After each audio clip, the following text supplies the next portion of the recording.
as partes mais importantes do que a gente viu agora nesse segundo bimestre, né? O primeiro bimestre a gente focou só na água, tratamento da água, potabilidade, e agora nesse segundo a gente já falou das outras 3 esferas do saneamento, que era o esgoto, a drenagem e os resíduos sólidos. Então, hoje a gente vai fazer essa dinâmica mais rapidinha. Eu só quero aproveitar e mostrar para vocês, deixa eu compartilhar aqui a minha tela, e mostrar para vocês que já está no AVA, então, a aula de hoje, e também eu já coloquei para vocês darem uma olhadinha lá também no questionário que é para a semana que vem. Esse questionário, ele vem para ajudar na hora da prova, então vocês podem ver aqui, ó, tem aqui a aula de hoje, que é a revisão, esse trabalho, né, para a prova, para o dia 14/6, então para a semana que vem. Quem quiser ir terminando a aula hoje já fazendo, ou a gente já vai conversar um pouquinho mais a fundo sobre esse trabalho, né? Então, ele vale 2 pontos. É ótimo para a prova, né? Quem já fez o primeiro, que dessa turma foram todos. Então, você já tem 1 ponto, daí junta com mais 2 desse questionário aqui de 10 perguntas, vocês já ficam assim, então, bem tranquilos. Vou até abrir o questionário com vocês aqui, para vocês verem o que vai cair na prova, né? Então, o primeiro momento dizia lá sobre as tubulações, né, da rede de água, da rede de esgoto e da drenagem, que era por que eles têm essa morfologia aqui, ó, que eu vou mostrar para vocês, abrir aqui também, né? Lembrando, então, dessa questão, assim, a gente tem aqui a tubulação, que está aqui nesse caso em verde, né, da rede de água pluvial, ela tem um diâmetro maior, e que a gente sempre tem que tomar um cuidado, que a da água potável fique numa extremidade oposta da rede de esgoto. E o principal motivo, por que então acontece isso? Por que a gente tem que deixar eles bem deslocados?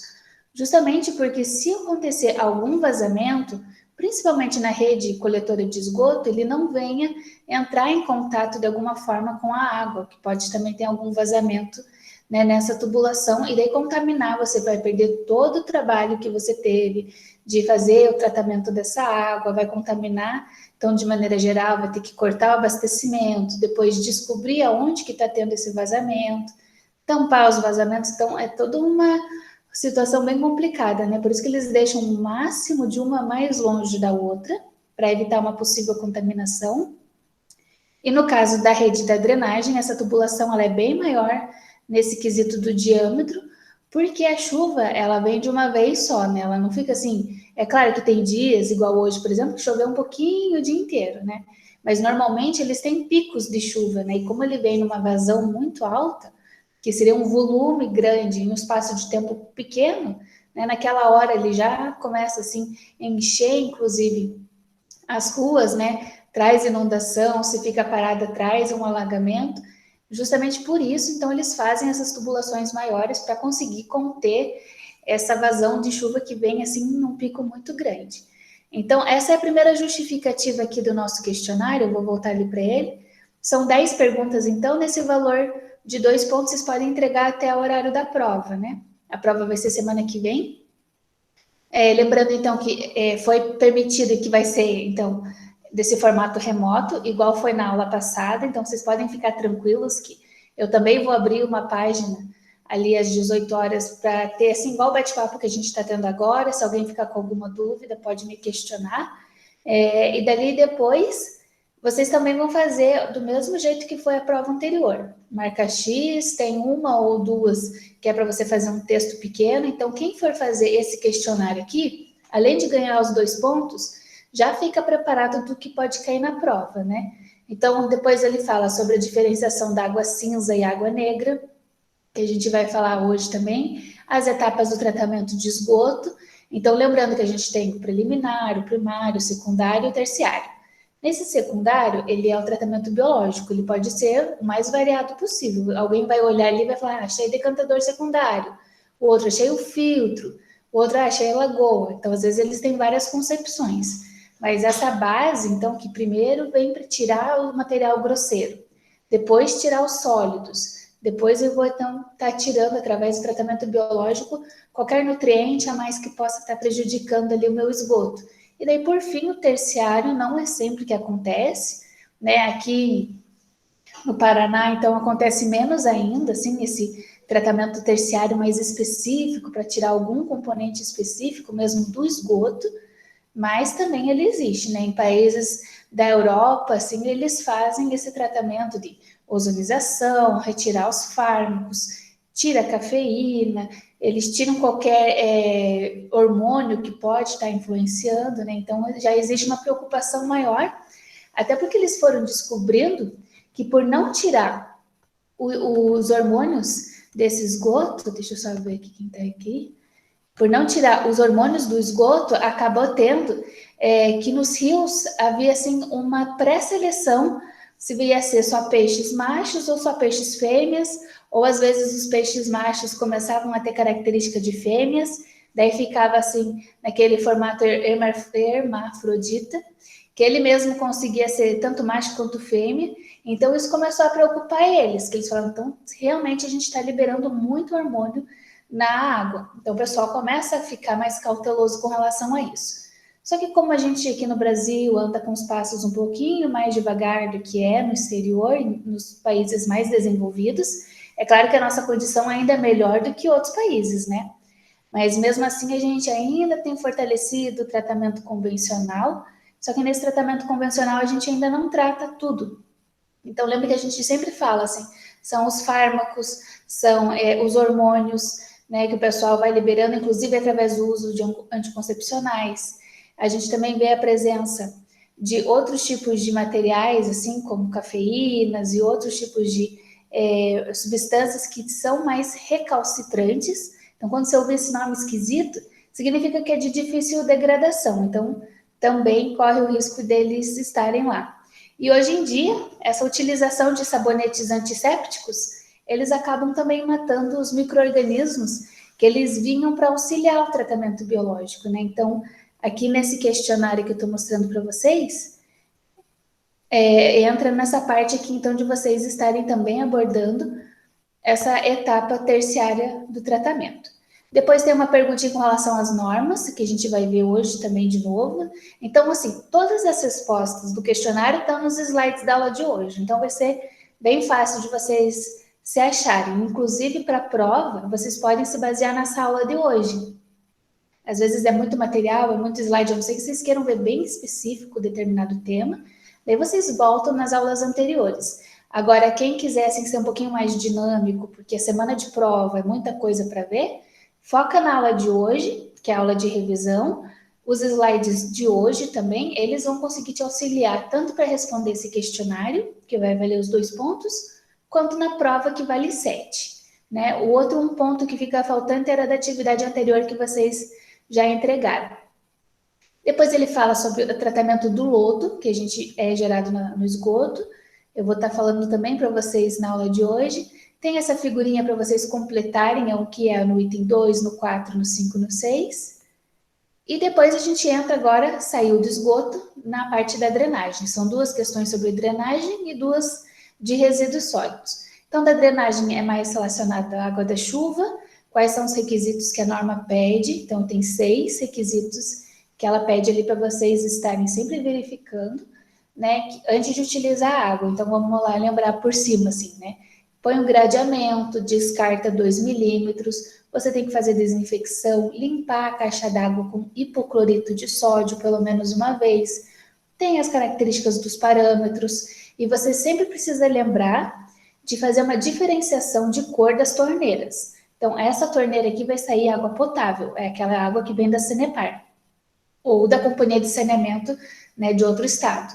Mas essa é uma água potável, ela tem que estar bem clara que ela é diferente da torneira que está vindo, então, a água da chuva. Então, tem que ter essa diferenciação. Então, aqui estão esses requisitos básicos para vocês escreverem aqui. Se não couber nessa folha, pode escrever numa folha à parte, tira uma foto do caderno e manda, né? O importante é só de vocês fazerem, porque vocês vão se preparando para a prova. E tomar aquele cuidado básico, né? Diz lá, incorreta, qual que é falsa, né? Às vezes a gente vai no nervoso ali na hora, acha, não, essa daqui é certa, marca lá, certa. Depois que percebe, puxa vida, ela tinha pedido a alternativa que era falsa. Eu realmente estava percebendo que essa estava verdadeira, a outra também parecia verdadeira, e no final eram várias verdadeiras, mas eu só queria saber a falsa. Então tome cuidado com esse detalhezinho também. Depois esse daqui, a questão 8, que foi do trabalho que a gente fez anteriormente. Se o solo pavimentado ou permeável afeta a drenagem, a gente já sabe que sim, então daí vocês explicarem um pouquinho como que vai afetar essa questão de alagamento, essa questão de inundação. Lembrando que o termo enchente, vocês só vão falar de enchente, encher, é o rio encher, é algo normal, certo? Então, tem que tomar um cuidado, engenheiros civis, engenheiros ambientais, o pessoal que trabalha com arquitetura também, porque volta e meia acaba falando enchente, enchente, mas está errado usar essa terminologia, tá? Enchente é só para o rio, que normalmente ele aumenta de nível e abaixa de nível em tempos mais secos, e começa a chover, ele vai encher normal. Então, assim, para gravar, lembre que enchente é de encher, tá bom? Depois, então, aqui agora no 9 e no 10, a gente já vai falar um pouquinho mais a respeito dos resíduos sólidos.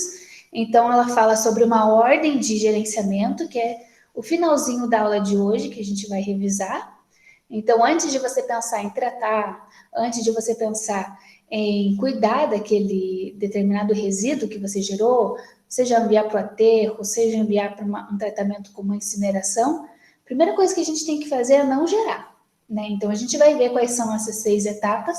Então, lembrando que antes de fazer qualquer forma de disposição e de tratamento, a gente tem que pensar assim, não, na verdade eu nem quero gerar esse resíduo, o que eu posso fazer para diminuir? Então eu vou numa lojinha lá, que a mulher me dá uma sacola, ela embrulha num pacote de presente, e depois esse pacote de presente é uma caixinha, está em volta de um plástico, daí tem a caixinha, dentro ainda às vezes tem uns papel celofane, umas coisinhas assim, mais o presente. Então, imagine na hora de jogar tudo isso fora. É claro que é bonito ter uma embalagem, né? Às vezes a criança também gosta de receber um presente assim mais colorido, mas assim, ao invés de você pegar a sacola, mais o pacote de presente, mais o plástico, vê se você consegue reduzir. Então, por exemplo, se você chegar na loja e falar assim, não precisa dessa sacola adicional, né? Pode só embrulhar o presente ali que a gente vai estar usando esse material. Então, primeiro lá, eu não gerei a sacola. Daí depois, o que eu vou fazer?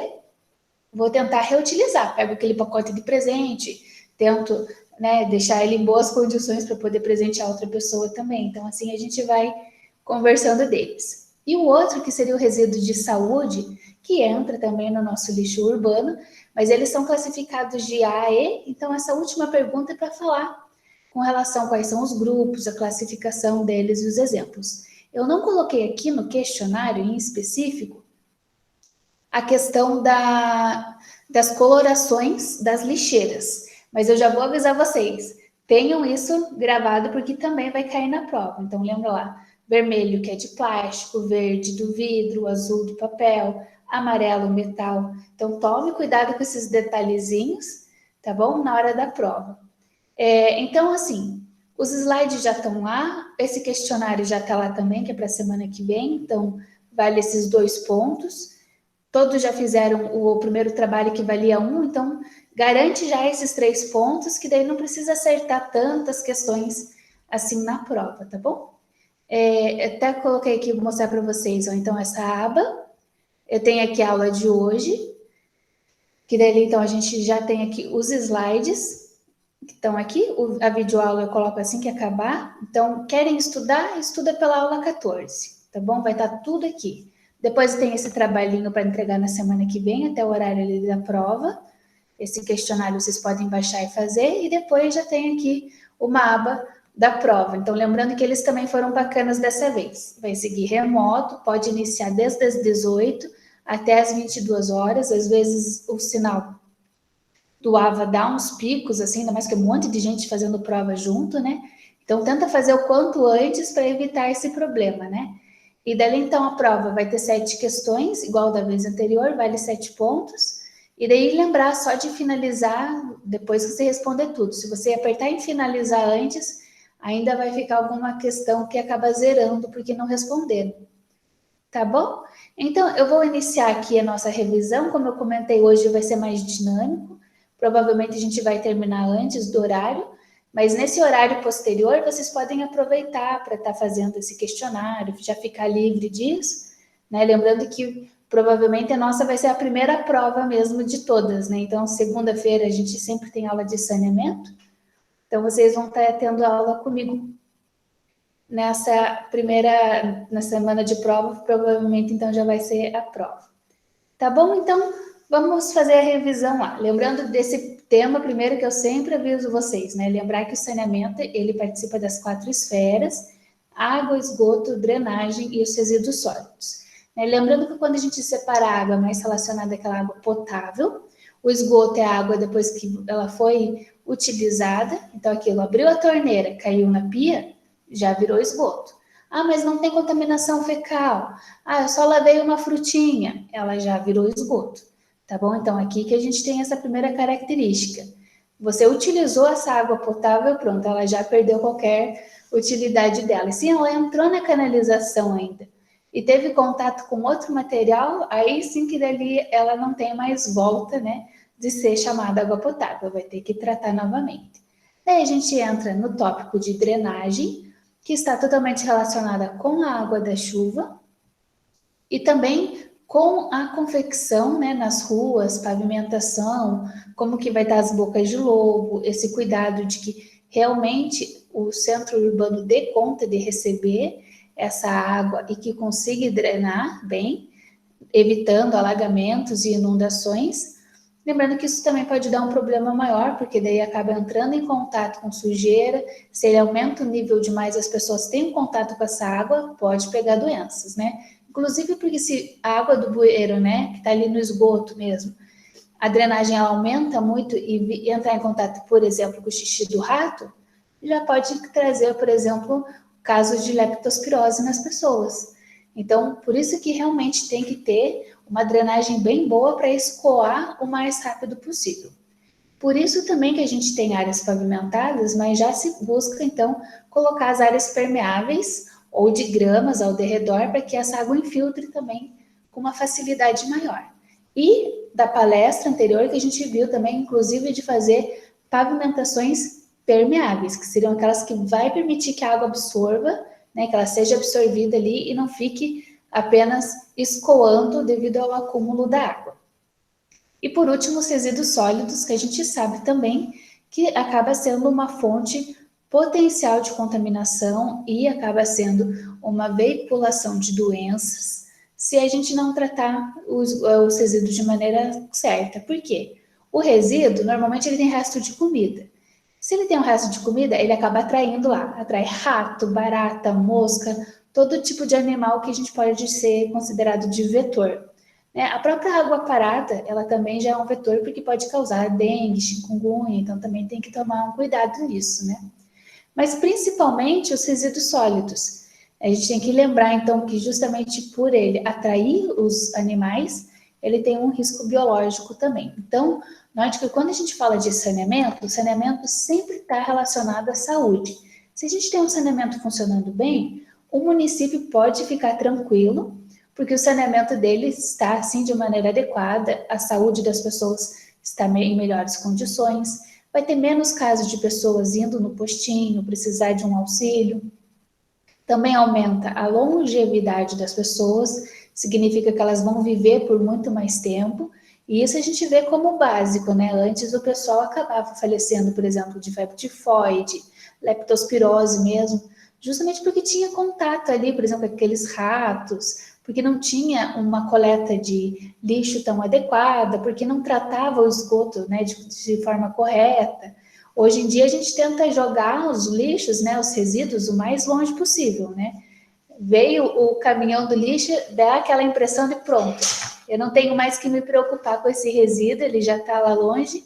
Então a gente não pode esquecer que quando a gente realmente gerou aquele determinado resíduo, assim como uma indústria, a gente jamais vai perder a característica de ser considerado aquele poluidor pagador, que é aquele que realmente é responsável pelo resíduo. Você deixa eu só ver se não desconectou aqui minha bateria. Não, beleza. O computador, ele tá daquele jeito, se desconecta a bateria, ele já desliga, então por isso que eu já fico com atenção. aqui tem aquela primeira figurinha que eu mostrei para vocês, que responde a primeira questão do questionário. Então, quem quiser já aproveita e nota lá, que as redes de água e esgoto, elas são localizadas bem espaçadas, em extremidades opostas, para evitar uma possível contaminação em caso de vazamento. E a tubulação da rede de drenagem tem um diâmetro maior para conseguir dar conta daquela vazão que vem em um pico elevado de um evento de chuva. Então, choveu muito, ele tem que dar conta. Imagine se fosse uma rede de esgoto assim pequenininha, se nessa água de drenagem, né? Se a água da drenagem, ela nessa tubulação, às vezes já causa inundações, se fosse uma canalização menorzinha dessa, com certeza em menos tempo a gente ia estar com condições piores ainda, né? E daí tem perda de material, tem perda, né, de carro estraga, inunda a casa, perde eletrodoméstico, perde sofá, sempre tem algumas situações complicadas dessa, mas além disso, tem aquela questão de sim poder estar passando doenças para as pessoas. Então aqui a gente tem o caminho da água, né? Lembrando que ela veio ali do corpo hídrico, a gente trata essa água, manda para as casas na rede de distribuição, porque agora ela já está potável, então ela pode ir para o consumo humano. Consumiu, tomou a água, lavou o alimento na torneira, deu a descarga no banheiro, ligou a máquina de lavar, entre outros efeitos, geramos o esgoto. Assim que a gente gera, então, o esgoto, o que tem que fazer? Tem que sair da casa das pessoas. Então, ela entra numa outra tubulação, em outra rede, que é essa rede coletora do esgoto, e vamos tratar. A gente não pode simplesmente pegar o esgoto e lançar no rio, como infelizmente existem sim ainda alguns casos clandestinos disso. Então você acaba eutrofizando o rio, contaminando todo aquele meio aquático e só trazendo prejuízo para toda a sociedade, né? Então o ideal, e é claro que o mais adequado, é que todos os municípios tenham assim essa coleta, então retirar o esgoto da casa das pessoas, não só casa, mas meios comerciais, industriais também, leve para essa estação de tratamento de esgoto, e aí sim, depois que ele está bem tratado, a gente lança no corpo hídrico. Só que toda a sujeira que eu tiro do esgoto, ela vira um sólido que a gente chama de lodo, que é esse lodo aqui que tem que dar um destino para ele. Então, é uma das perguntas do questionário também, e também da prova. Então, deixa um asterisco lá. O que eu vou fazer com esse lodo? Porque é uma situação que tem piorado muito a situação, é uma situação que tem piorado muito ao longo do tempo, que as pessoas estão se deparando com isso. Eles tratam a água, beleza, jogou no rio. E aquele lodo vai se acumulando, acumulando, acumulando, está trazendo prejuízos para alguns municípios, inclusive para alguns estados até mesmo, e eles ficam pensando, o que eu vou fazer com esse lodo? E a gente tem aqui algumas formas de tratamento que a gente vai estar conversando. Então, aqui, esse eu trouxe para vocês porque ele fica mais fácil de vocês verem aquela diferenciação entre a água cinza e a água negra, tá? Então, vamos lembrar assim, a água negra é aquela água mais suja que tem de todas, porque ela vem ali da própria descarga dos vasos sanitários. Então, ela vem com uma contaminação fecal, né? Então, essa água fica com essa tubulação escura aqui. E a água cinza, a gente pode pegar na torneira, no chuveiro, máquina de lavar. Ela não está com uma característica assim tão suja em aspectos microbiológicos, mas é claro, tem um pouquinho de sólido. Além disso, se vem na máquina de lavar, tem detergente. Do próprio chuveiro sai um pouco da gordura no corpo, então tem que ter uma caixa de gordura, tem que fazer um tratamento também preliminar. Mas essa figurinha, ela vem também no quesito de que hoje em dia os engenheiros civis já estão cuidando disso, de fazerem uma diferenciação nesse tipo de tubulação. Então, igual aqui que acontece, ao invés de tirar a água da pia, do chuveiro e já lançar junto com a água negra que saiu da descarga, eles tentam fazer essa voltinha a mais, olha só, aqui acoplar ela, essa água cinza, acoplar no vaso sanitário, então para que você possa não jogar uma água potável para dar descarga, mas a água que estava ali na máquina de lavar mesmo. É um aspecto bem interessante, ainda mais porque se já vi com algum detergente, sabão da lavagem, por exemplo, da roupa, ou até mesmo do sabonete de alguém que toma um banho, a parte interessante é que também já auxilia na limpeza do vaso sanitário. Só um minutinho que aqui os cachorros estão latindo. Só um minutinho. senão vocês não vão me ouvir.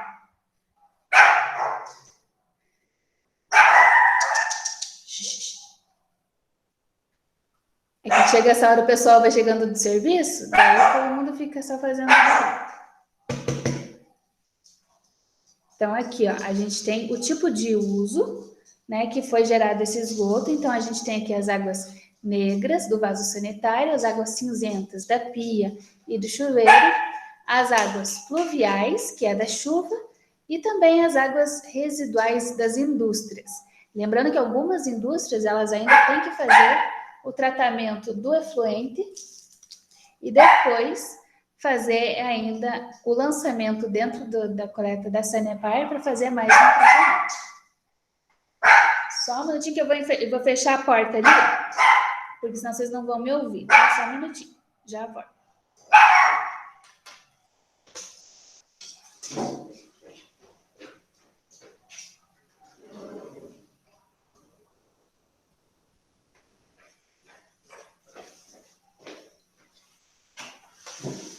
Prontinho. Mesmo assim, não sei se vai adiantar muito, mas eu tentei fechar a porta, né? Tem um latidinho ardido. Então, vamos lá. Se não tiver conseguindo me ouvir, vocês me avisam que eu repito, tá? Mas é porque o microfone está mais pertinho, agora eu acho que não vai ter essa dificuldade. Então, deixa eu só retornar aqui. Deixa eu ver se tudo está certinho. Se alguém tiver alguma dúvida, pode ir perguntando ali no chat do lado que eu vou respondendo, tá? Então, a gente tem esse tipo de características desse esgoto do efluente. A água negra, a água cinza, a água da chuva e os efluentes industriais. Então, a gente tem aqui que os dejetos humanos, que é o que vem na água negra, né? Ela tem normalmente o quê? Micro-organismos que acabam tendo germes que vão causar doenças para as pessoas.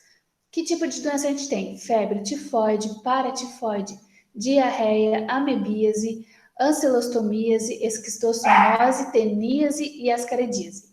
Por isso que, igual a gente estava comentando, sempre tem que, pelo menos uma vez no ano, a família toda tomar o vermífugo, né? Para poder se desverminar, porque realmente, às vezes, pode acabar se contaminando. Às vezes está brincando com o cachorrinho, daí se contamina também, então tem um risco de tomar esse cuidado já essencial, né, no ano, durante pelo menos uma vez no ano ou a cada 6 meses, né? Mas se a pessoa não tem um tratamento de esgoto adequado, aí sim que ela tem que tomar uma preocupação, né, uma situação ainda maior. Então, é indispensável afastar, então, qualquer contaminação que possa ter contato com o homem, com o sistema de água de abastecimento, que seria aquela água potável, vetores, moscas e baratas, e também alguns alimentos. Então, a gente vê nessa foto aqui, por exemplo, como a falta da medida de saneamento causa problemas maiores. Então, aqui vocês estão vendo que está tendo um lançamento do esgoto direto no rio. E isso causa, então, esses efeitos não só apenas para o corpo hídrico, mas também para o solo. E acaba, então, trazendo ainda algumas doenças. Eu vou fazer diferente, gente. Só um minutinho de novo.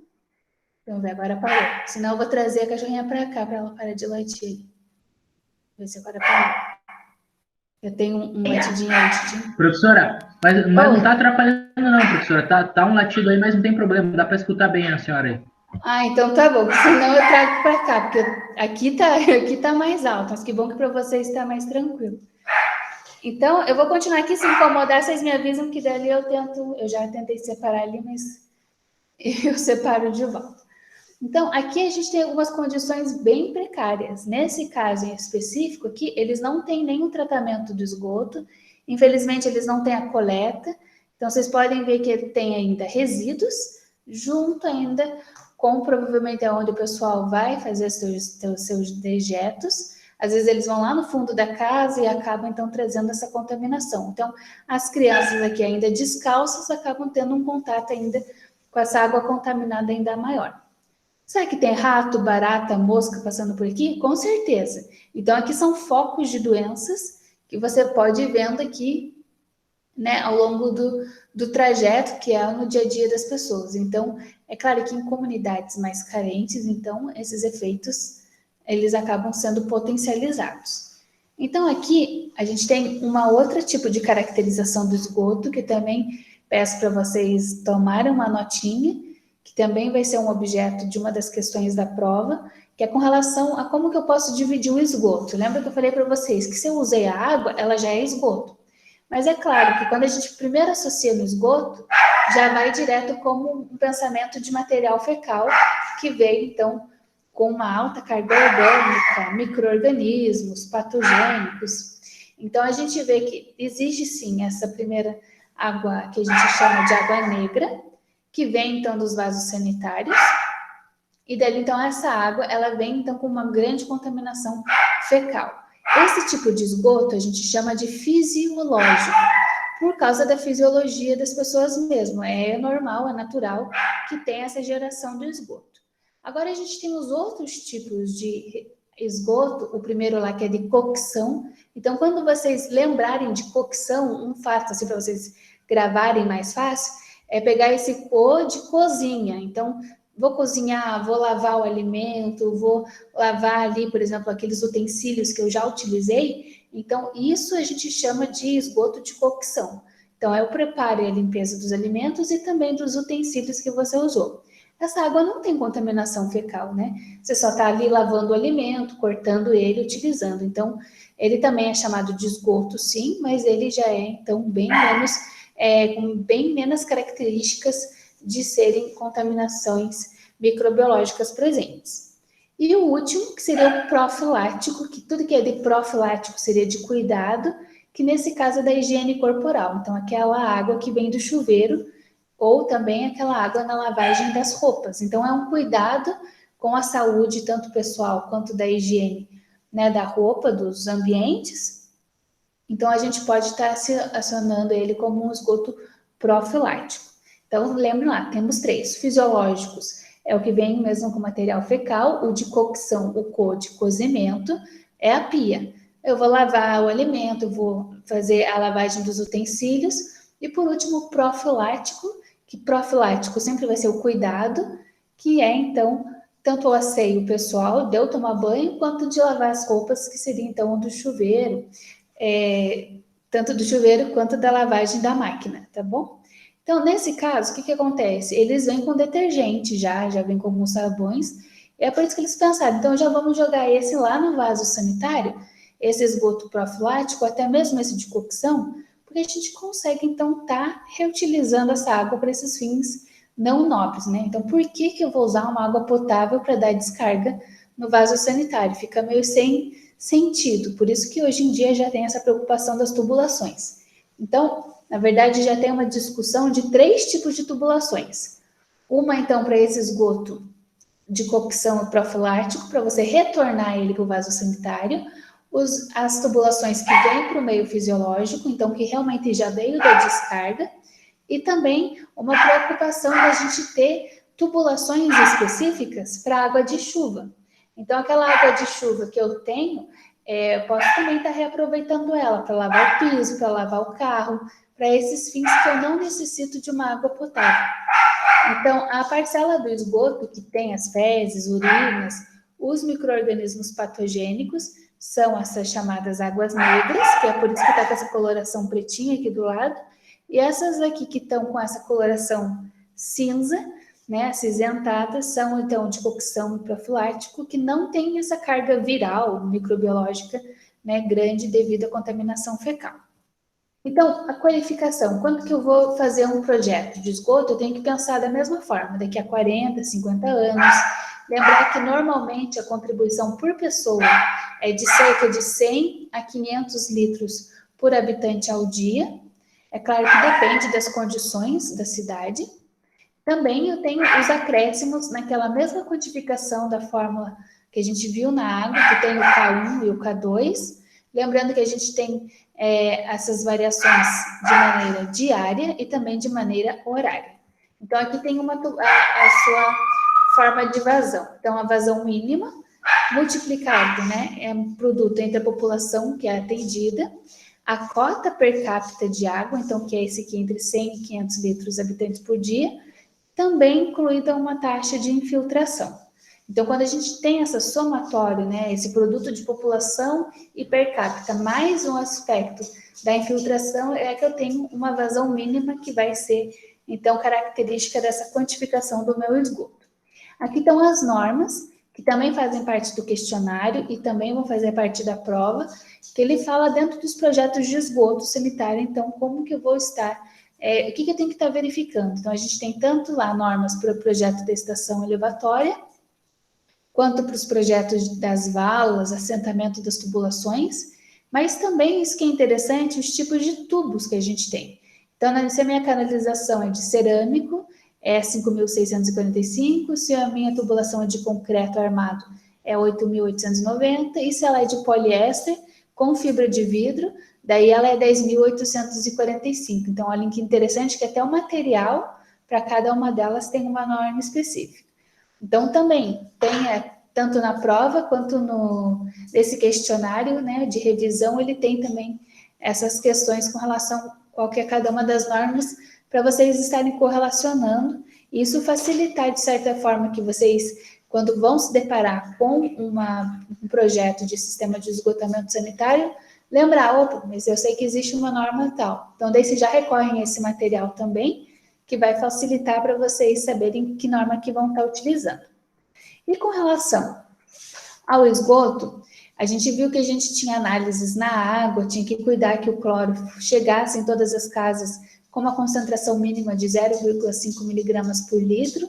Também a gente tem que estar tendo um cuidado com o esgoto antes de lançar ele nos corpos hídricos. Então, quais são as análises que são feitas? Sólidos, é verificado matéria orgânica, nitrogênio, fósforo e também se tem uma contaminação fecal, porque a gente tem que buscar, então, esterilizar essa água antes de lançar ela para o esgoto, evitando que a contaminação apenas se alastre ainda mais.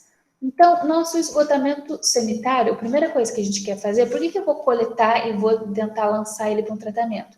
Porque você quer buscar evitar que haja um contato do homem com esses vetores, né? E sabendo que os dejetos causam, sim, algumas doenças. Então, ele serve como uma barreira sanitária. Quando a gente fala de saneamento, a gente entra nesse aspecto, então, sanitário, que é para buscar de todas as formas prevenir que as pessoas não tenham alguma doença por uma prática higiênica inadequada. Ou porque o esgoto fica em contato com ela, ou porque ela não lava a mão, ou porque ela não tem uma canalização de água potável na casa dela, então ela acaba consumindo uma água que não é de boa qualidade. E isso tudo vai influenciando, né, as características da salubridade do meio onde ela vive, que seria essa condição de saúde ou não. Então, aqui agora, dentro do sistema de esgotamento sanitário, a gente tem algumas unidades. A primeira lá é a própria ligação predial, porque vai sair da casa das pessoas ou daquele centro comercial e vai ser lançado na rede.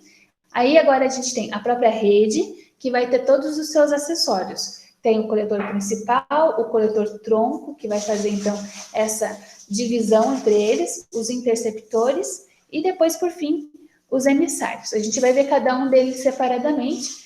Nesse slide da aula de hoje, eles estão mais resumidos. Então, lembrando que se alguém tiver um interesse de ver um pouquinho mais a fundo cada um deles, é só puxar o slide da aula antes da anterior, porque a anterior foi mais de resíduos sólidos, né? Então, as duas anteriores, essa é a 14, lá na aula 12, vocês vão encontrar um pouquinho mais específico desses coletores e interceptores e assim por diante. Depois disso, ele passa por uma estação elevatória, justamente pelas condições topográficas de onde a gente está. Então, às vezes, ele está num nível mais baixo, eu quero lançar lá para o tratamento mais alto, então eu vou ter que levar esse material para lá. Aí sim, a gente vai para a estação de tratamento de esgoto, tratou, o esgoto está ok, né? Ele já nem é mais esgoto, ele voltou a ser água, né? Agora sim eu posso estar lançando nos mananciais. Então, dentro da rede de coletora de esgoto, a gente tem esses componentes principais que também estavam ali na prova, né? Como também vocês vão ver no questionário. Então, quais são eles? Coletores, interceptores, depois os emissários, a gente tem postos de visitas, extravasadores, os dissipadores de energia e os sifões. A gente vai ver cada um deles agora. Então, primeiro, coletor. O que é o coletor? Coleta, é recolher. Ele vai recolher das casas das pessoas. Então, tem as ligações próprias domiciliares e que vai sair, então, de cada uma das casas e vai para a rede coletora. Quando eu saio, então, da rede que coleta, e eu quero mandar para o interceptor, que vai ser aquela que vai me levar para o tratamento de esgoto, eu tenho, então, esse coletor tronco. Então, o tronco nada mais é que essa relação entre onde eu coletei e onde eu vou estar levando, interceptando, né, fazendo esse caminho para o esgoto chegar no tratamento. Então, esses coletores são as canalizações destinadas tanto para recolher quanto transportar o esgoto. Esse interceptor é o caminho, então são as canalizações que recebem esse esgoto e levam, então, através dos coletores tronco, né, não diretamente na casa das pessoas, então tem uns coletores troncos específicos, como vocês podem ver aqui na foto, né, então ó, o interceptor não está em contato com a rede que veio da casa, não, ela tem uma própria rede coletora de tronco, né, de esgoto, que aí sim é que vai estar lançando para o tratamento. E depois, então, eles também têm que verificar que, de acordo com os pontos, a gente tem que essa função de evitar com que você lance direto ele para um manancial. Ele já sabe assim, não, peraí, eu tenho que tratar antes, não posso jogar antes, de qualquer maneira. Aí sim a gente tem os emissários. Eles vão coletar o esgoto que veio desses interceptores e vão lançar para a estação de tratamento, ou depois que passou pela estação de tratamento, aí sim vai para o corpo receptor. Então, normalmente, eles vão atuar em escoamento livre, ou seja, não é um escoamento forçado, que eu tenho que colocar pressão. Então, normalmente, eles vão vir em cima por gravidade, a tubulação bem cheia, então não tem que colocar uma pressão para ela ir até lá. E também nós temos alguns que sim podem estar com pressão, que é no caso dos emissários submarinos.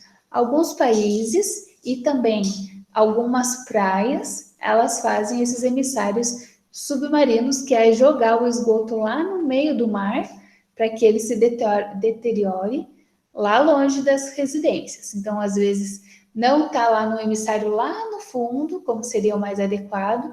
Vocês podem ver que às vezes você está passando na praia e vê algumas emissões de esgoto inadequado pelo meio da areia também. Então, tem que tomar um cuidado ali, porque senão você está andando descalço, acaba se contaminando. E, por fim, então, esses emissários é que vão receber o esgoto de uma extremidade e vão levar até o seu destino final. Depois, a gente tem os postos de visita, ou os PVs.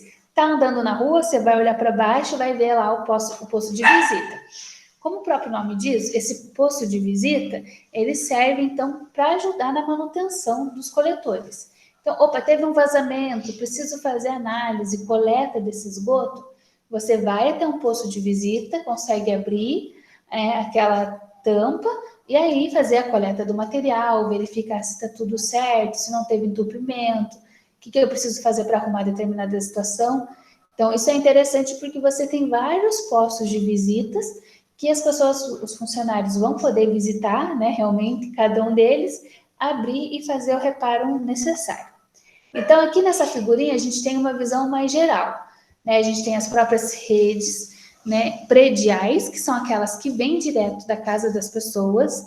Então, lembrando que a gente tem essa rede de esgoto que sai da casa, e logo depois a gente tem o coletor tronco, que é aquele que vai fazer a ligação, então, para não entrar em contato direto com esse esgoto direto da casa. Então, tem esse tronco que faz o meio do caminho. Depois disso, então, a gente tem ao longo do caminho esses postos de visita para reparo, que são essas tampas redondinhas que vocês vão vendo na rua.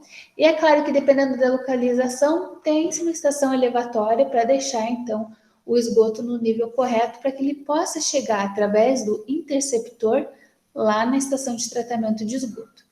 Então, essa parte aqui, ela vai mostrando todo o caminho, desde que sai então da residência, chega numa rede tronco, depois sim vai até a estação de tratamento do esgoto pelos interceptores. Note que a gente ainda tem também tubulações específicas, essa em azulzinho, nesse caso aqui, que seria a rede das águas pluviais. Então, coleta a água da chuva e já lança no córrego, porque, de maneira geral, ele não teria uma contaminação assim tão característica que você tem que tratar antes. É claro que ela pode vir com caráter um pouquinho mais ácido, passa pela limpeza na rua, né? Mas mesmo assim ela não tem aquele caráter pior, né? Que seria uma alta carga de contaminação fecal. Tem contaminação fecal também na água da chuva? Tem, por isso que a gente tem que fazer análise também. Passou ali pelo cocô dos animais, pelas fezes das pombas, lavagem nos telhados, então também tem um pouquinho dos coliformes, mas nunca vai se comparar a quantidade que a gente tem no esgoto da água, né, que vem então após a descarga do vaso sanitário, que seria aquelas águas negras, tá bom? Então por isso que ele tem essa característica de você ter que sim coletar, tratar para depois dispor. Então, a gente tem, por último, os extravasores, eles que vão permitir a retirada do excesso de esgoto, o que está misturado, e depois o dissipador de energia, que são as estruturas, que eu vou mostrar aqui nessa foto, que eles servem para ir diminuindo essa energia potencial para a água não vir arrastando de uma vez, elas vão batendo nessas barreiras, e aí sim são lançadas no corpo receptor. Então, essa figurinha, só para lembrar que antes de ir na estação de tratamento, às vezes eu preciso colocar uma elevatória para deixar ele no nível da estação de tratamento do esgoto e também está controlando quanto que de esgoto vai entrar. Porque se entrar muito de uma vez, a minha estação de tratamento não vai ter um tratamento tão adequado como deveria. Então, a gente arruma a vazão, arruma esse quesito de você estar verificando se a água está bem tratada ou não, e aí sim você mantém por parte do rio. Se a gente coloca muito esgoto de uma vez, não consegue tratar de maneira correta e assim acaba então só trazendo prejuízos. O nosso próximo ponto, então, que a gente vai estar vendo, é aqui a figurinha que vocês já viram, lá tem no questionário, que então tem um spoiler, vamos ver qual que é o slide aqui, o slide 28, que tem aqui com relação ao tratamento de esgoto individual, que é no caso se você usa fossa séptica, porque realmente não tem como a gente ter esse cuidado, né, de estar lançando numa rede coletora. Às vezes não tem, igual comentei com vocês, na praia lá, não tinha uma rede coletora de esgoto. O que eles faziam? Cada um tinha a sua fossa séptica. Então, a gente tem aqui a casa, que é número 1, a residência. Aqui a gente tem água saindo da pia. E num primeiro momento, então, a gente tem que ter uma caixa de gordura, né, para retirar esse material, até porque se você não tirar a gordura, ela vai incrustar nas tubulações. Então, depois disso, a gente tem também o 3, que seria uma coleta, né, não só então, da máquina de lavar, mas nesse caso aqui seria aquela água negra, que ela vem, então, com coliformes fecais, com contaminação, e daí sim vai para o tanque séptico. Aqui tem, ó, areia de cimento e uma base de concreto. É mais os nomezinhos só para saber das tubulações, mas não que precise saber dessa característica, só para vocês terem mesmo. Depois disso, então, vai para o filtro anaeróbico e aí depois para o sumidouro. Então, quando a gente tem aqui o sumidouro, a gente pode verificar que ele vai, então, para o ponto final aqui da saída do efluente. Tá bom? Então, aqui na estação de tratamento do esgoto, a gente tem aqui desde a parte da entrada do esgoto bruto, onde a gente realmente vai tratar. Tem que ter a grade, depois que ela passa lá por grades maiores, você vai afinando, justamente porque você quer tirar o sofá, quer tirar aqueles animais que foram jogados, animais mortos, pneu de carro, o pessoal joga tudo, né? Então, primeiro tem que tirar a parte mais grosseira. Retirou a parte grosseira, aí sim a gente vai para outra grade mais média, para também tirar, às vezes, alguns galhos, folhas que podem ter passado, e aí vai para as peneiras. As peneiras já é para tirar o máximo, né, de sólidos que tenham um grande dimensionamento. Então, a partir disso, a gente já vai para a etapa número 5, que seria a caixa de areia. Então, seria aqueles sólidos também, um pouquinho mais grosseiros. E, por último, então, aqui no 6, ele vai para um tanque de aeração. Então, você sedimenta aquele solo e tenta tratar a parte de cima, que a gente chama também de sobrenadante. Depois disso, ele vai para os tanques de aeração. No 7, os decantadores secundários, que então seria para realmente fazer a separação da parte líquida da sólida. E aí, por fim, fazer esse tratamento e jogar no rio. Aqui está como o rio Tietê, mas é por causa dessa figura. É claro que não é só o Tietê, né? Tem outros rios que também vão estar recebendo esse material. E uma parte importante que às vezes o pessoal acaba esquecendo é de colocar também que a gente tem um lodo que é gerado aqui no fundo desses decantadores que a gente tem que tratar. Então, tem lá, acho que é a pergunta número 3 do questionário, que ele pergunta as etapas da estação de tratamento. Então, aqui tem todas elas, que é só colocar. Então, pega essa figurinha e escreve ali como resposta no questionário. Aqui também tem uma forma de estar simplificando a estação de tratamento de esgoto, né? Então, a gente verifica que ele também, ele vem já lá do esgoto bruto, que passa pelas grades, né? Depois umas grades médias e eu vou tirar a areia. Aí, esse todo primeiro tratamento, a gente vai chamar sempre como um tratamento preliminar, que é o começo. Antes de você gastar maquinário, gastar produtos químicos, com isso a gente tenta tirar o máximo que a gente tem anteriormente. Depois, a gente vai para o tratamento secundário. Nesse tratamento secundário, a gente pode estar, primário, perdão, a gente vai primeiro um decantador, só para tirar os sólidos na base, e tem esse sobrenadante que eu levo assim para o tratamento secundário. Então, o primário tira sólidos, o secundário a gente já tem aqui, ó, por exemplo, um tanque de aeração, um lodo ativado, uma lagoa, que eu sempre vou estar, então, me preocupando de fazer com que haja um tratamento através de meio biológico. Então, é você utilizar mesmo os micro-organismos, as bactérias, eles vão retirar essa matéria orgânica e vão, então, deixar a água com a característica mais limpa. Depois, sim, é que a gente vai lançar para o rio. Note que aqui não tem nem aqui uma terceira etapa, que seria o tratamento terciário, porque, como eu comentei com vocês, a gente ainda está bem no convencional, então a gente só vai até o tratamento secundário. Depois disso, tem aqui o lodo no tratamento primário, tem um lodo que é gerado aqui no tratamento secundário, que daí, assim, ele vai para a próxima etapa, que a gente vai ver daqui a pouquinho. Então, aqui a gente tem também mais um exemplo. Note que nesse daqui ele era o quê? Tanque de aeração e decantador. Aqui a gente tem um filtro anaeróbico. Então, tem o esgoto bruto, ele vai passar pelas grades e desarenadores, a fossa séptica, e aí sim, um filtro anaeróbico. Quando a gente fala de filtros anaeróbicos, é aquele que vão liberar o biogás, que nada mais é que o CO2 e o metano, que pode ser utilizado para fins energéticos. Depois vai para uma lagoa de maturação, que a gente chama assim, que seria um processo de você retirar uma limpeza mais fina, deixar a água mais próxima do corpo receptor que vai estar recebendo para não levar um choque. Então, a estação de tratamento de esgoto é preliminar, vou tirar os materiais grosseiros, depois vem o primário, tiro os sólidos que são sedimentáveis. Então, só da água estar parada, a gente já consegue remover um pouco dos sólidos de lá. Depois tem os que estão dissolvidos, né? Que é a matéria orgânica e os nutrientes. Daí eles vão para o tratamento secundário. Se quiserem, já deixa anotado ali que o tratamento secundário ele é mais biológico. E por último, o terciário, que é para retirar alguns específicos. Aqui sim a gente tem, olha só, toda a figurinha. Então tinha aqui a primeira parte do tratamento e essa segunda parte é o tratamento do lodo. O que eu quero de vocês, e para vocês lembrarem tanto no questionário quanto na prova, são agora esses próximos, que são as 6 etapas de tratamento. Então, primeiro, adicionar floculantes, fazer uma digestão, ou também remover o máximo que eu posso da água. Então, eu vou fazer um adensamento, né, que seria o quê? Retirar a água que eu tenho nesse lodo. Depois, a gente tem um terceiro processo, que é o dos leitos. Então, eu lembro que seria aquelas camas, que é justamente o que tem aqui na foto, seriam os leitos, por isso que ele tem esse desenho. Você joga o lodo ali e deixa ele secar, né?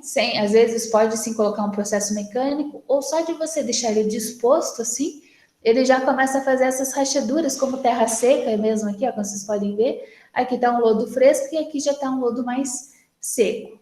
Também a gente pode fazer processos térmicos de levar para incineração e matar qualquer parte do micro-organismo, mas se é um lodo, é uma terra, muitos começaram a pensar, bom, posso usar no meio agrícola.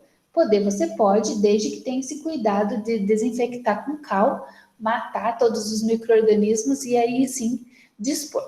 Então, o tratamento terciário não é tão comum, às vezes a gente vê em algumas indústrias, sim, porque elas são obrigadas a não lançar o seu esgoto nem na rede do esgoto da Sanepar assim, então já tem que fazer um prévio tratamento, principalmente às vezes indústrias têxtil, que elas também têm alguns materiais como corante e isso, então para tirar, por exemplo, a cor, micropoluente, sais minerais, nisso você tem que ter um tratamento a mais, né? Porque eles não vão sair apenas no tratamento biológico. Então, lá, quando eu quero tirar fármacos, cafeínas, hormônios, bactericidas, não funciona no nosso tratamento convencional. É o que a gente já tinha discutido sobre a água, volta aqui para o esgoto também. São componentes que não saem nesse tratamento convencional e que, infelizmente, estão se acumulando ao longo do tempo, exigindo, então, que a gente tome um cuidado maior daqui para frente, tá? Então, aqui estão os exemplos: absorção com carvão ativado, osmose reversa, eletrodiálise, troca iônica, filtro de areia, oxidação ou remoção dos nutrientes e patógenos. Então, esses são um ciclo de várias opções do tratamento terciário. Eles normalmente encarecem o tratamento, então por isso que também nem fazem tanto, mas às vezes é necessário sim você tentar remover o máximo que pode de qualquer micropoluente, principalmente aqueles materiais que são de difícil degradação e que vão poder trazer algum prejuízo para o corpo receptor que recebeu. Então, a gente tem aqui essa grande preocupação. Eu não posso misturar o meu esgoto com a água da chuva, porque senão vai aumentar um volume ainda maior, não vou dar conta na minha estação de tratamento, e outra porque a água da chuva você pode estar utilizando ela para outros fins. Então, por isso que a gente tem que evitar essa aqui confusão, evitar com que haja essa ligação entre tubulações do que é água pluvial do que é a água do esgoto. Quanto mais do que é uma água potável, né? Aí sim você vai perder todo o trabalho que já teve no tratamento da água, beleza?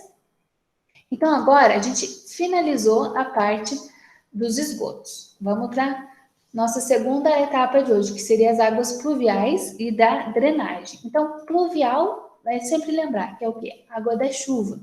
A água da chuva, ela é relacionada ao manejo. Eu tenho que me preocupar em tirar essa água em excesso, então, porque ela nem sempre consegue infiltrar no solo com uma velocidade adequada, então aquilo começa me trazendo inundações e alagamentos. Então, eu tenho que tomar muito cuidado com o tipo de solo que eu tenho. Se eu ponho asfalto, aí sim que o solo ficou mais impermeável, não acontece infiltração, mas sim o escoamento que vai prejudicando, então, todo o meio urbano. Então, a gente tem que se preocupar com essa velocidade, temos que também lembrar que é necessário que a chuva entre em contato com os lençol freático, então tem que ter sim áreas de maior permeabilidade, áreas com vegetação, com grama, para que essa água então infiltre. Então não é assim, porque é bonitinho, apenas que tem a rua, daí na calçada tem umas graminhas, né? Não é só porque é bonitinho, vamos pensar só agora um pouquinho no meio biológico, né? No meio voltado ao meio ambiente, não. Existe também uma preocupação dentro da drenagem de lançar, né, mais partes com áreas verdes, com gramas, com árvores, para facilitar essa infiltração da água da chuva também. Posso aproveitar a água da chuva? A gente viu que pode. Em Curitiba já existe esse programa, que é o PURAI, que busca usar o racional da água nas edificações. Então ele fala assim: por que eu vou usar água potável para isso se eu posso usar uma água de menor qualidade? Então vamos aproveitar a água da chuva. Então existe não só em Curitiba, existe em São Paulo, em Minas Gerais, em vários municípios, cada um tem as suas próprias leis municipais para fazer então um aproveitamento da água da chuva. Mas de maneira geral a gente entra na norma 15.527. Essa também vai cair na prova. Eu já mostrei no questionário e aqui ela entra também. Que ela apresenta, então, os requisitos. Você quer aproveitar a água da chuva? Beleza, pode reaproveitar, desde que você tome atenção de alguns aspectos principais. Então, para que eu posso usar essa água da chuva? Posso usar nas descargas dos vasos sanitários, irrigar os gramados, plantas ornamentais, que a gente chama de paisagismo. Posso lavar calçada, lavar a rua, lavar os veículos, né? E assim por diante, inclusive para fins industriais, como às vezes você quer esfriar, né, o maquinário, você também pode estar utilizando essa água. Aqui está a parte importante da prova. Então, assim, tente fazer esse exercício, tá? Mental, deixa anotadinho ali na hora da prova para facilitar, Quais são os requisitos que essa norma pede? Obrigatório. Primeiro, colocar grade ou tela para tirar os detritos. Segundo, descartar os 2 milímetros. Terceiro, calcular o volume do reservatório de acordo com a norma técnica, mas também lembrar que esse reservatório tem que ser limpo pelo menos uma vez no ano com hipoclorito de sódio. Depois, eu tenho que colocar essa água coletada em um local sem a incidência da luz, do calor e com tampa bem fechada, evitando que haja contaminação de alguns animais que possam adentrar ali, barata, mosca, rato. Então, para que ninguém entre em contato com essa água, você deixa esse reservatório bem fechado. Esses são os primeiros 4. Depois, as tubulações bem diferenciadas, água potável com uma cor, água da chuva com outra. E também a gente tem que verificar os padrões de qualidade. O que eu vou fazer? Eu sempre vou estar desinfetando essa água. Vou adicionar pastilha de cloro, vou colocar um filtro. Eu sempre vou buscar trazer o melhor padrão de qualidade nisso. Dentre os parâmetros que você pode ir fazendo, tanto em laboratórios, você paga para fazer mensalmente ou a cada 3 meses, isso depende, né, de cada um, quem que vai estar utilizando, você sempre tem que analisar a questão de coliformes totais termotolerantes. Então, se você colocar pastilha de cloro, você já consegue matar isso, né, mas lembrando que tem que ser algo periódico. Depois, o cloro residual livre tem que estar ali entre 0,5 e 3 miligramas por litro. A cor tem que ser menor do que 15 unidades Hansel, que é a unidade da cor. E a turbidez, que é o UNT, que são as unidades nefelométricas de turbidez, que pode estar ali menor de 2 ou até menor que 5, que daria aquele aspecto meio turvo para a água, meio amarronzada, assim. Eu posso usar aquela água para lavar o piso, né? Mas se eu tenho algum fim mais restritivo, aí a água tem que estar ali menor do que 2.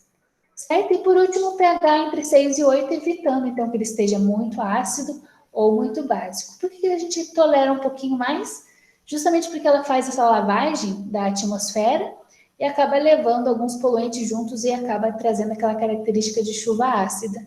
Por isso que ela tem um pH um pouquinho mais baixo. Beleza? Essa figurinha era do nosso trabalho que vocês fizeram, que era a diferenciação entre uma área ser com solo pavimentado e o outro com solo permeável. Se ele está pavimentado, a água não tem para onde infiltrar e ela acaba trazendo, então, esses alagamentos quando está parado ou as inundações. Porém, se eu tenho um solo que ele é permeável, ele recebe essa água, ela infiltra, eu não tenho esse tipo de riscos, então, porque ele vai estar absorvendo ela com o maior aspecto, né, favorecendo a qualidade de vida ali. Então, a drenagem, ele vem justamente com essa preocupação do que eu vou gerenciar a água da chuva, e o meu maior objetivo é minimizar os problemas do excesso da chuva, porque também, se a chuva está escoando muito nas encostas, pode causar deslizamentos e algumas enchentes. Então, aqui tem as tubulações da drenagem. Vocês podem ver que o diâmetro dela é maior e é justamente para evitar esse tipo de problema, que entre água no motor, que entre água na casa, estrague estofados, estrague, né, os utensílios eletrodomésticos das pessoas, mas lembrando que, de qualquer maneira, tem que ter uma limpeza constante das bocas de lobo, né? Ainda mais o pessoal joga lixo, tem um acúmulo de folhas mesmo. Se essas tubulações, né, se essas passagens não estão boas, a gente corre o risco de estar trazendo inundações. Então, aqui está aquela situação que eu falei para vocês. Temos um manancial, normalmente ele vai aumentar seu nível quando tem chuva, então nisso eu chamo de enchente. Alguém construiu a casa nessas áreas de preservação, que ficam bem ali na parte ribeirinha do rio, a pessoa mesmo acabou se próprio assinando a destruição da sua casa, né? Então tem que ter uma conscientização deles, uma educação ambiental, avisar, olha, não pode, não só esperar com que tenha um determinado dano para o pessoal, viu como realmente o rio ele aumenta, então você não pode construir até aqui, né? Às vezes o pessoal vai querendo achar um lugar e acaba também trazendo prejuízos maiores. Então imagine se a pessoa está aqui no meio, ela já não tem um tratamento de esgoto, coleta adequada, nem de resíduos sólidos, encheu, né, que é o normal do rio, ele encheu, pronto, já entrou em contato ali, a água entra em contato com as pessoas e essa água já vai estar contaminada com o lixo, contaminada com os dejetos humanos, então traz só prejuízo maior. Então é adequado que as casas sejam construídas após né, esse período aqui, essa transição, que seria até mesmo uma área de preservação. Então, aí sim você constrói a sua casa. Porém, se não tem uma boa drenagem, acaba correndo o risco de trazer uma inundação. Se essa água fica parada, como diz aqui na figurinha no lado direito, daí já seria considerado alagamento. Tá bom? Então, a gente tem medidas para a intervenção das águas pluviais. Podem ser estruturais ou não estruturais. Estruturais é aquelas que servem para a gente retardar, né, ou reduzir essas águas pluviais, e os não estruturais é para as áreas urbanizadas e não urbanizadas. Então, a gente tem aqui a casa, ela tem uma rede coletora de esgoto, que está aqui em vermelhinho, ela vai para a rede, depois ela vai para a estação de tratamento, depois que tratou, vai para o manancial. Em compensação, a água de drenagem, que vai fazer a coleta da água da chuva, ela tem canalizações próprias, né, bocas de lobo, galerias de drenagem, que elas já podem ser lançadas diretamente de volta nos mananciais, mar, rio, lagos, evitando então com que você precise antes fazer um tratamento, como era a questão do esgoto, tá bom? Então, as medidas estruturais, a gente tem lá, colocar áreas verdes, trincheiras, pavimentos permeáveis, que foi o objeto da palestra anterior, parque, dissipador de energia, então são esses aspectos mais de recuperar as áreas de várzea, evitar com que as pessoas construam nessas áreas também, fazer alguns banhados como as wetlands, que ele vem junto no caráter de fossa séptica, e daí essas plantas, elas vão tratar o esgoto, né, anteriormente. É importante a gente tomar cuidado dos rios, dos córregos, então fazer atividades que o pessoal vai lá mesmo, faz a limpeza em volta do rio, trazendo, né, uma melhor qualidade para o meio ambiente. E aqui está o exemplo das wetlands, né? Entra o efluente lá, as próprias plantas captam essa matéria orgânica e acabam então liberando posteriormente uma água mais limpa, que pode então ser até mesmo considerado um efluente tratado. Tem algumas figurinhas que vocês colocarem até para ver, que tem a água escoando assim, sem nenhuma vegetação, que a água sai marrom, e depois uma outra que tem plantas, que quando a água escoa, ela vem bem clarinha, assim, a água bem limpinha. Então é justamente por isso, porque as plantas facilitam nesse processo de buscar retirar os sólidos e tratar de maneira mais natural possível. Daí, dentro das medidas não estruturais, a gente tem a questão de tomar cuidado com relação ao uso e ocupação do solo, não deixar fazer construções nas áreas ribeirinhas, tentar buscar diminuir o máximo de impermeabilização do solo. Aí o que eu vou fazer? Eu vou buscar então um solo que seja mais permeável, que deixe a água passar, buscar colocar mais áreas verdes, tomar um cuidado com a legislação e fazer uns controles, né, de educação ambiental. Beleza, não sei se está muito rápido, está tranquilo?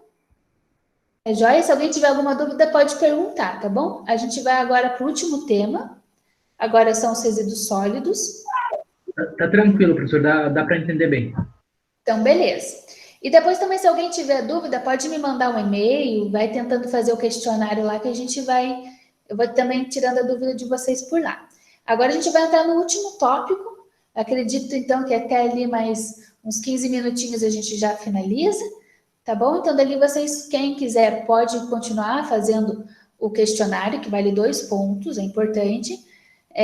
Se não fizerem os trabalhos aí, tem que tirar a nota máxima na prova. Às vezes você, puxa, apertei o botão lá, não me atentei numa questão, perdi. Então, para evitar, para vocês irem mais tranquilos para a prova, façam esse trabalhinho, que vai deixar vocês bem preparados para a prova, tá bom?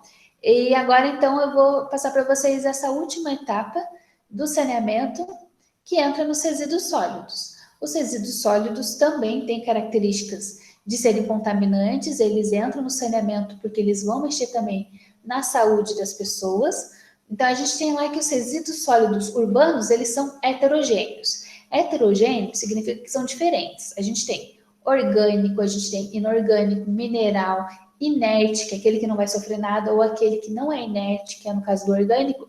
Por exemplo, uma casca de banana. Se você deixar lá, ela vai apodrecer com o tempo, vai começar a criar uns mosquitinhos em volta, vai fazer um churume, né, porque ele vai se degradando. Então, esse material é orgânico, ele não é inerte. Em compensação, se eu deixar lá uma caixinha de leite, mas limpinha, lavada, né, não com aquele leite dentro que pode azedar, mas assim, a caixinha lá parada, ela é material inerte, ela vai ficar lá um bom tempo sem degradar, ela demora um pouquinho mais. É claro que se eu deixar na presença do sol, vai ter uma fotodegradação, que a luz do sol mesmo vai ficar batendo naquela caixinha, então aquela cor amarela bem forte, por exemplo, da caixinha vai ficando mais clarinha.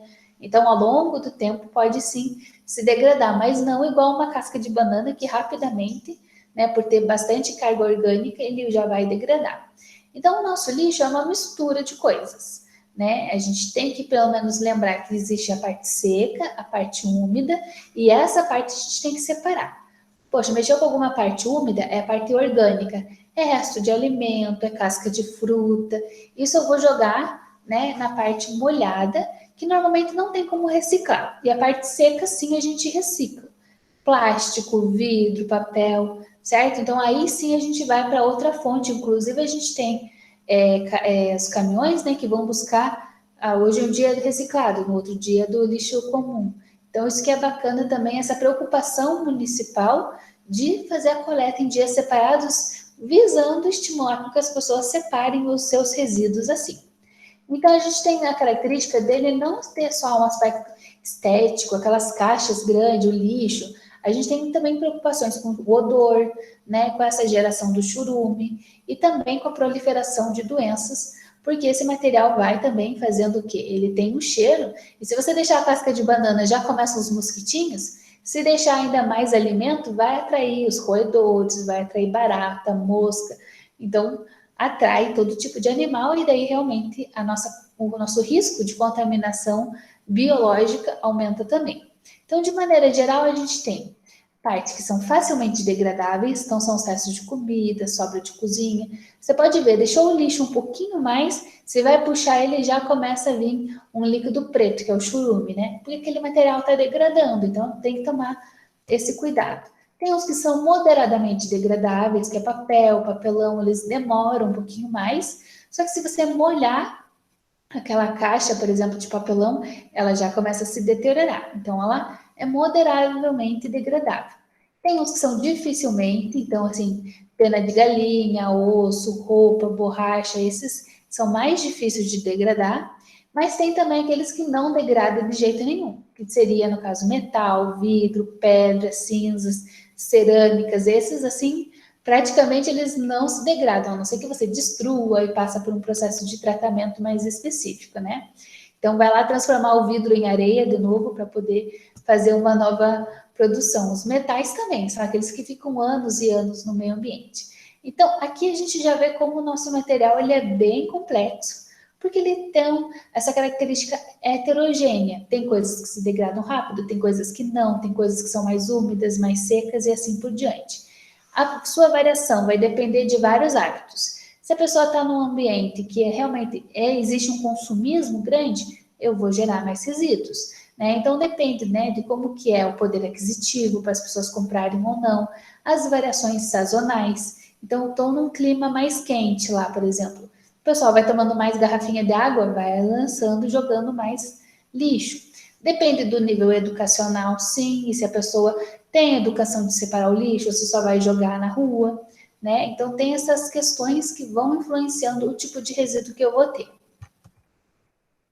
Aqui a gente tem as classificações, são diversas, domiciliares, que é dentro de casa, comercial, industrial, alguns que são de serviço de saúde, os que vêm de portos, aeroportos, terminais ferroviários. Se você fez essa substituição de município, já é complicado você mexer com os resíduos, porque pode ter determinado contaminante que tem aqui no país, mas não tem aqui nesse estado, mas não tem no outro. Quanto mais quando tem em países. Então, por isso que eu falei para vocês que quando a gente vai, assim, de porto, aeroporto, os resíduos que vêm de um outro país para cá, eles também têm que passar até mesmo pelo processo de incineração, queimar, destruir, porque pode ser que lá tenha alguma bactéria que não tinha aqui ainda. Vocês já ouviram falar, por exemplo, agora do coronavírus? É a variante indiana, veio lá da Índia. Então, imagine, tem toda essa preocupação, assim, antes que chegue até o país determinado tipo de micro-organismo diferente, que a gente não está acostumado, então a gente já tenta evitar e barrar isso. Então, você entra no avião mesmo, eles já colocam uns sprays, assim, para matar qualquer micro-organismo que esteja na parte aérea, né? Então, tem também essa preocupação nessa questão de você cuidar da sua população, porque ela ainda não pode ser exposta àquele determinado contaminante que não é comum.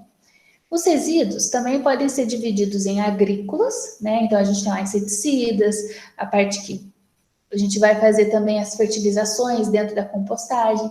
Então, os fertilizantes mesmo em si têm características diferentes, então eles também têm uma classificação à parte.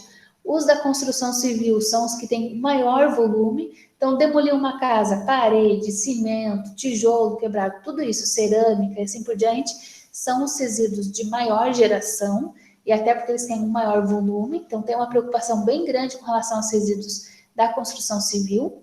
A gente também tem resíduos da limpeza pública, então todo dia o pessoal limpa lá, tem latinha, tem folha, né? Principalmente quando tem feira, é uma tristeza ver o pessoal trabalhando no final de feira, porque o que tem de material orgânico, o que tem de lixinho, às vezes o pessoal fala comer um pastel, comer alguma coisa, já jogou a latinha de bebida e joga uns guardanapos sujos, tudo lá fica bem encardido mesmo, né? Então, principalmente depois desses eventos, seja da feirinha ou até mesmo em praia, na época, né, de verão, assim, o pessoal acaba sujando muito mesmo, né? Então, tem essa classificação dessa limpeza pública que ela é um agravante maior quando tem uma aglomeração das pessoas. Então, época de férias, alguns feriados festivos, carnaval, ou até mesmo esses eventos mais simples, né, de feiras, protestos, já é gerado uns resíduos à parte. Também temos os resíduos dos abatedouros, né, de aves ou matadouros, por exemplo, de carnes, que nesse caso eles têm também um agravante de vire com contaminação de sangue, e os estábulos, né, também que são uma parte dos resíduos gerados. Aqui a gente tem os RSS, eu vou até arrumar aqui para vocês, que ele está como RSU, mas são os resíduos de serviço de saúde. Resíduos, deixa eu colocar aqui. Esses resíduos de serviço de saúde, que são os que são classificados com os RSS, tá? Então, eu vou depois estar também trocando o slide que tem ali no material do AVA. Eu não sei se alguém já baixou, mas é só essa classificação, que ele estava como urbano, mas é porque é de saúde. E ele está também na nossa prova. Então, diz lá, beleza, ele classifica de A a E, o que é cada um? E dá um exemplo. Então, lá, grupo A são os resíduos biológicos que têm um poder infectante, principalmente aqueles que vêm com um pouco de sangue. A gente sabe que sangue tem que tomar um cuidado para não encostar no sangue de outra pessoa, porque corre o risco de você se contaminar com aquela doença que ela tem. Então, esse é o grupo A. Depois a gente tem o grupo B, que é um resíduo químico, o C, radioativo, então principalmente onde você vai fazer tomografia, radiografia, tem os resíduos à parte, radioativos. Depois a gente tem o lixo comum, que é o gerado normalmente, então dentro da saúde mesmo, você pode comer uma fruta, gerou lá, secou a mão, gerou um papel, então isso é um resíduo comum. Mas também tem os pérfuro-cortantes, então lâminas, a parte de agulhas, aqui a gente tem também uma preocupação maior. Então, aqui eu trouxe para vocês como que eles são os resíduos, e aqui tem os exemplos. Então, uma das perguntas do questionário são essas. Quais são os resíduos? Então, de A a E. Você falar, então, A, potencialmente infectante, B, químico, C, radioativo, D, comum, E, pérfuro cortante. Daí ele pedir exemplos.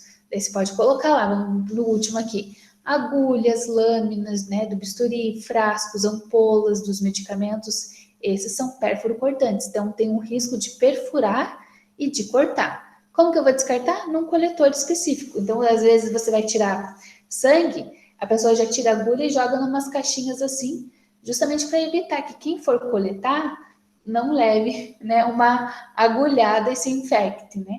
Então, tanto vai se infectar com o sangue da pessoa, quanto com algum remédio, alguma medicação que pode estar ali também.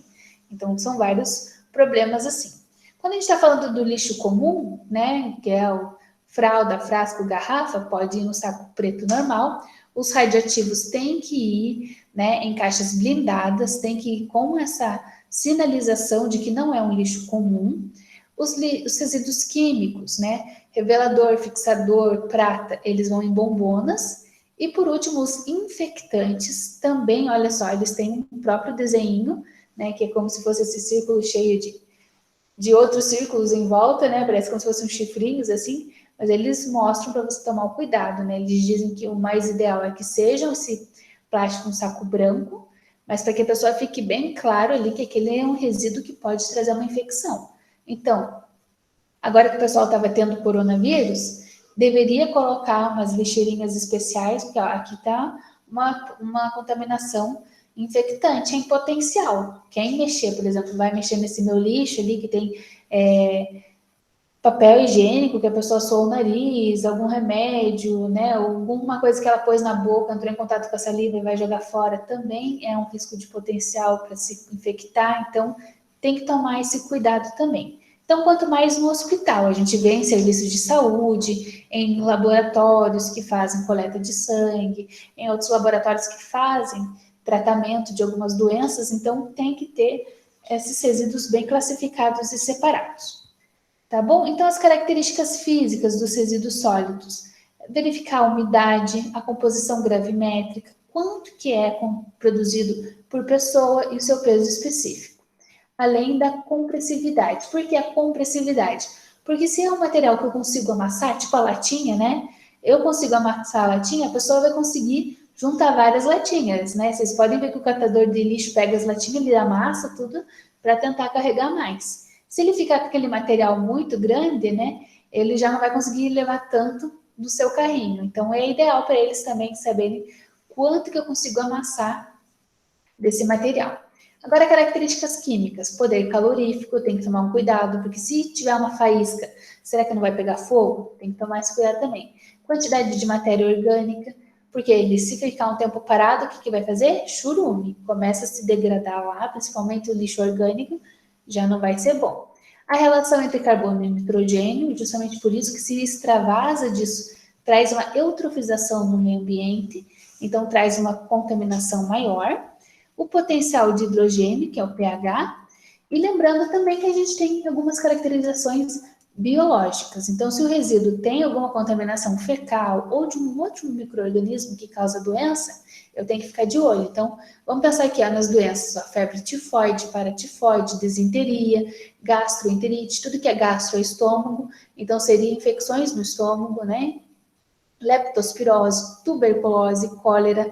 Quantas pessoas não morriam de tuberculose e cólera antes, né? Porque não tinham um tratamento correto dos resíduos sólidos, poliomielite, daí tem as verminoses, né, pelos eumintos, ascaridíase, ancilostomose, amebíase. Aqui tem outros que podem ser provindos de alguns vetores, então o rato, a pulga do rato, a mosca, o mosquito, né, eles vão vir às vezes com as patinhas, com as asinhas, pode morder, o próprio urina dele pode trazer algumas contaminações. Então aqui também tem esses exemplos que a gente viu no slide anterior. Né? Mas é só esses pequenininhos? Não. Barata, gato, cachorro, boi, porco também podem trazer algumas doenças para as pessoas. Então tem que tomar um cuidado, né? O gado e o porco, principalmente se você come aquela carne contaminada. Então deixou assim, ah não, deixa bem mal passada. Então acabou não matando o micro-organismo e acaba correndo o risco de pegar uma enfermidade de teníase e a cisticercose, tá bom? Então, aqui que a gente verifica a preocupação da gente estar separando o lixo. A gente tem aquele orgânico que vai ter fácil degradação, vai criar um churume. Normalmente é utilizado para compostagem. O seco, se ele for reciclado, é uma maravilha, ainda mais porque ele serve de fonte financeira, uma fonte econômica para as pessoas venderem e poder estar aproveitando, usufruindo, né, desse material que era um resíduo, vira um dinheirinho para a família.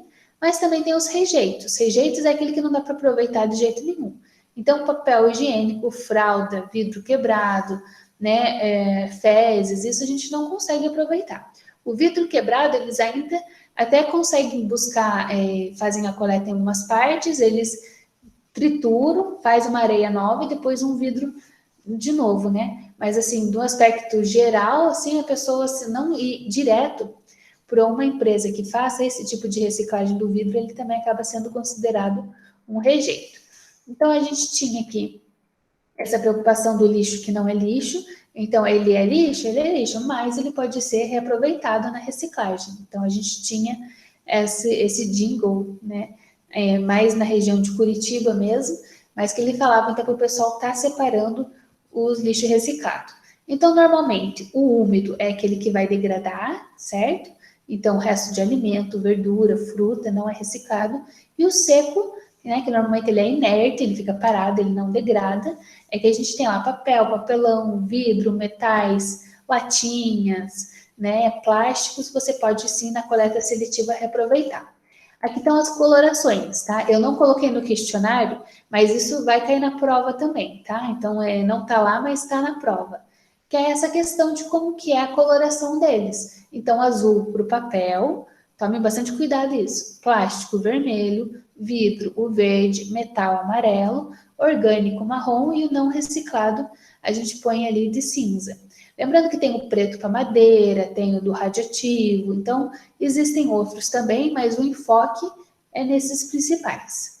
Então, assim, ele é papel, consigo reciclar tudo? Eu consigo reciclar jornal, revista, mas assim, adesivo já não, porque o adesivo é papel mais uma camada, né, de cola, né, do adesivo. Então, ele não consegue foto, papel carbono, fita crepe, não consegue reciclar. Então, essa figurinha eu trouxe mais para vocês verem que assim, ele é metal, eu consigo.